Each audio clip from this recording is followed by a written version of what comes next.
ঘুম থেকে উঠতে না উঠতে বেস্ট ফ্রেন্ড কল দিল সে নাকি আজকে আমার লাইট হাউসে আমি তো আসবে। আর তার জন্য ওয়েটই করতে পারছিলাম না। আর কিছুক্ষণ পরেই দেখলাম সে চলে এসেছে। আমিও তাড়াহুড়া করে গিয়ে তাকে রিসিভ করে নিয়ে আসলাম। সে কিন্তু এমন পরিবেশে কখনো আসে নাই, তাই সে একটু নার্ভাসও ফিল করছিল। আর আমি তখন তাকে জিজ্ঞাসা করছিলাম হঠাৎ করে কিভাবে আসা হলো।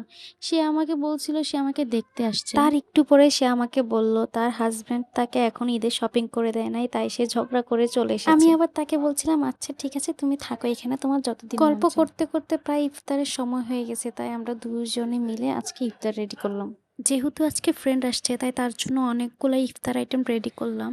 আর আমরা না প্রচুর পরিমাণে চা খোর, তাই আমাদের ইফতারের পরে চা তো লাগেই। তারপর ওকে নিয়ে গেলাম আমি ওই লাইট হাউসের লাইটটা দেখানোর জন্য, আর ও দেখছি এটা আমি প্রতিদিন কিভাবে চালু করি। আর রাত হতে না হতে বেস্ট ফ্রেন্ডের হাজবেন্ড কল দিল সে তাকে শপিং করিয়ে দিবে, সে যাতে চলে যায়। কি আর করার, বিদায় তো দিতেই হবে। আর সকালে হেলিকপ্টার চলে আসলো আর বেস্ট ফ্রেন্ড রওনা দিল। দাঁড়াও, যারা ফেসবুক থেকে দেখছো অবশ্যই একটা ফলো করবা, যারা ইউটিউব থেকে দেখছো তারা অবশ্যই একটা সাবস্ক্রাইব করবা।